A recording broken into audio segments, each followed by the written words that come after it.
size recommendation for 5'4" na 80 kg para dito sa pants na to, mas better kung alam mo yung waistline mo. Pero kung ako yung tatanungin mo ng estimate ng waistline mo, kung hindi nagkamali, you're around 34 to 36. So, you should go with a size 36.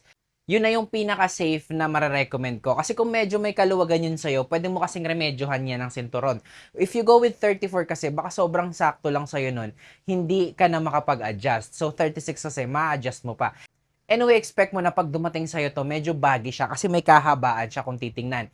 5'6 ako, 38 yung suot-suot ko, and as you can see yung haba niya, saktong-sakto lang din naman sa akin. Kaso baka para sa'yo, medyo mahaba na siya. Pwede mo yung remedyohan, pwede mo yung ipa-repair, paputol mo, pwede mo siyang itupi, or yung may nabibili, may pang-clip dito sa may bandang ilalim para hindi siya masyadong sumasayad.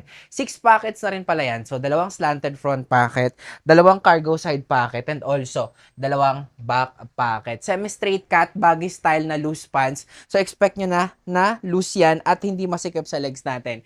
Available to in 4 to 5 different colors from size 28 hanggang size of 42.